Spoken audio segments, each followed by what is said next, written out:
video siya? Okay lang ba? Alin ka na? Pero pwede mo ba kung turuan for 2 minutes? Alin ka na?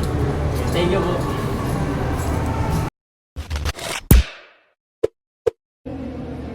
Hello, can you teach me something in 2 minutes?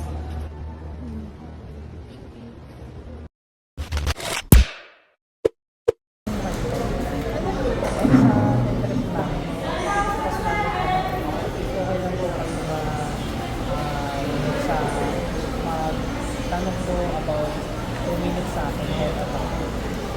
At ano pong topic? Sige po, thank you po. Thank you po ate.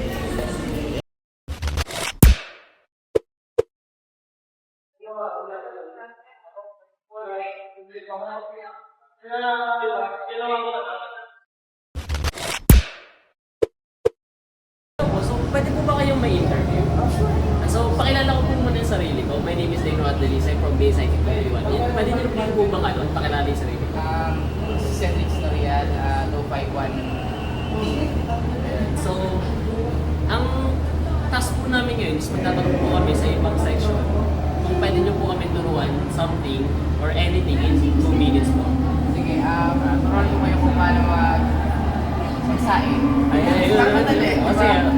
Una ko, kunin yung rice cooker o kaldero nyo. Kung meron kayong magsasaingan, sunod, hugasan nyo, alisin nyo lahat ng kanyang tira. Then, Ilang beses po hugasan? siyempre hugasan mo yun, alisin mo yung kapit ng sabon. Tapos, pag hugasan mo na, tik mo lang para mawala yung tubig. Lagyan mo ng ilang taka ng bigas kung ilan ang tatakan nyo. Ilang Kung gaano kadami kanin. kadami kanin, di ba? Kunwari, 3 taka lang. Ngayon, sunod, hugasan nyo yun. Kailangan mawala lahat yung mga lumulutang kasi may isip to yung kanin minsan. Sunod,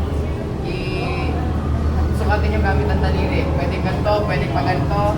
Siyempre, until you reach the same nung sukat ng bigas na nung tubig. Tapos yun, cook mo na. Siyempre, kailangan pindutin magsaksak. Pag di magsaksak, Paano po kung manual? Gano'ng katagal? manual is, siyempre kailangan mo panoorin yun kasi pag manual, magsisindi ka pa ng kahoy.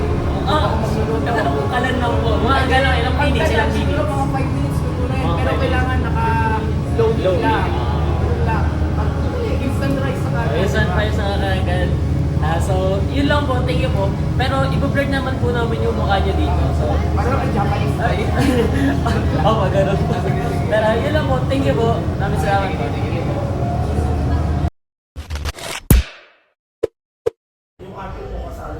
Yes, ko lang kung pwede yung ma-interview ko. Check. For ano lang namin, for ano lang po is kung pwede po bigyan mo ko ng kahit picture sa akin. Di-teach? Opo, kahit Pwede kitang turuan mag-commute na sa Manila. Sige.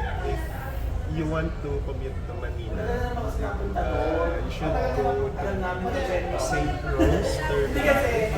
Punta ka ng St. Rose. saan yung Kaya, pwede ka sumakay sa may jeep, tapos bababa ka ng crossing, lakad ka lang ng konti, tapos mapupunta ka doon sa likod ng SM. Sa likod ng SM, dapat mo ni St. Rose na. Then, if nasa St. Rose ka na, pwede ka na sumakay ng bus under Loton or Buendia.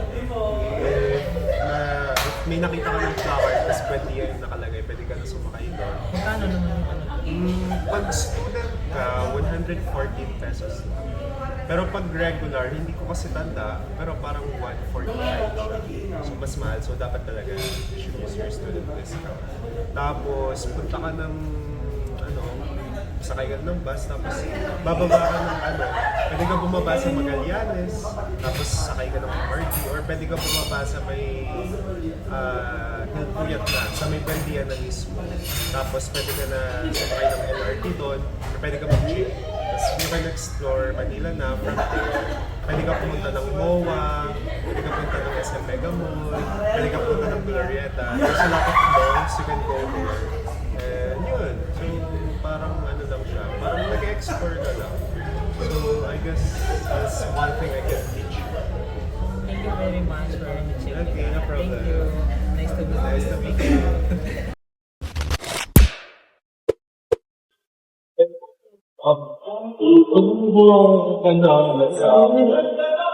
Minsan mo to. Ngayon kasi, naka, naka-ino yung nakablok ko lang. Yung thought ko kasi sabi niya, hindi mo nag-reply yun. Tapos naka-report din ako na class 3. Kaso nga lang, mababa yung grade. Kumbaga, dapat mag-coordinate ka mag-ika eh. Para tumakas ang natin. Depende na lang kung highway ka. Kung drive. Baka kasi sa mga buwaban, buwaban. Sa, tapos niya, ang nga lang, import ko. Kailangan kasi ang gupit pumunta sa mga kapit. Totoo sa akin, kung ako ngayon nandun ko, baka yung linya sa live na naga. Can you teach me, something in, 2 minutes? How about breathing exercise?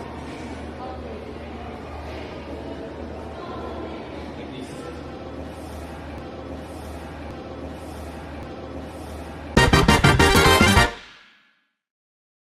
Ang natutunan ko sa ginawa naming activities, yun nga, hindi lahat ng tao ay kayang tumanggap ng rejection.